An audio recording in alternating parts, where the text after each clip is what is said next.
Assalamualaikum warahmatullahi wabarakatuh. Perkenalkan, nama saya Kirana dari Prodi Komunikasi dan Penyiaran Islam semester 6A. Nah, di sini saya akan membahas salah satu materi dalam mata kuliah manajemen dakwah, yaitu perencanaan dakwah. Nah, kita masuk ke poin pertama, yaitu pengertian dari perencanaan dakwah.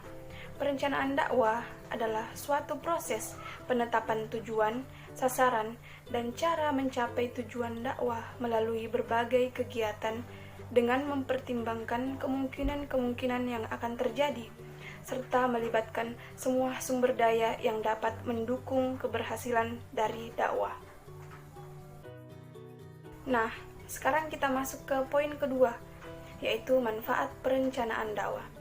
Ada 8 manfaat dari perencanaan dakwah ini, yaitu yang pertama, dapat memberikan batasan tujuan, sasaran, dan target dakwah, sehingga mampu mengarahkan dai secara tepat dan maksimal. Yang kedua, menghindari penggunaan secara sporadis sumber daya insani dan menghindari pula benturan di antara aktivis dakwah yang tumpang tindih.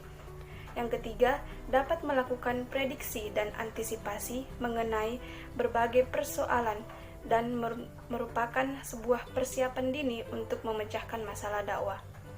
Yang keempat, merupakan usaha untuk menyiapkan kader dai dan mengenal fasilitas, potensi, dan kemampuan umat. Yang kelima, dapat melakukan pengorganisasian dan penghematan waktu dan pengelolaannya secara baik. Yang keenam, menghemat fasilitas dan kemampuan insani serta material yang ada. Yang ketujuh, dapat dilakukan pengawasan sesuai dengan ukuran-ukuran objektif dan tertentu.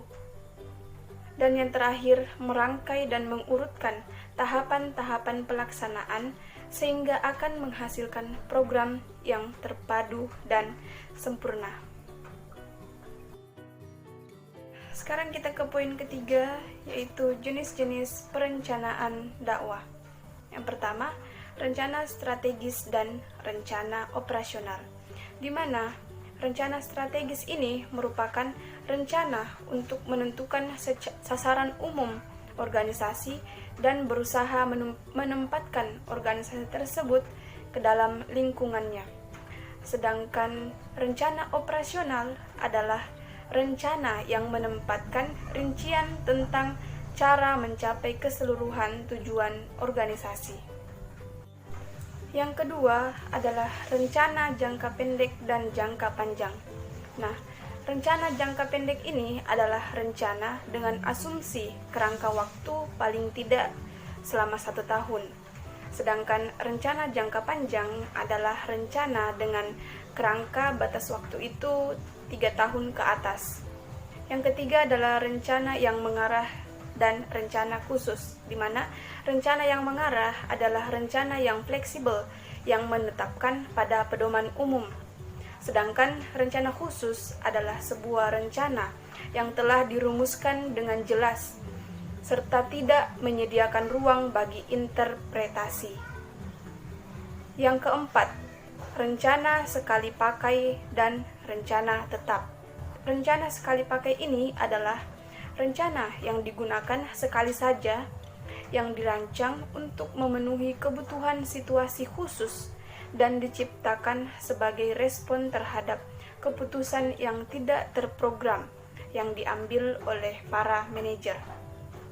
Sedangkan rencana tetap adalah rencana yang tetap ada, memberikan bimbingan bagi kegiatan yang dilakukan secara berulang-ulang dalam organisasi.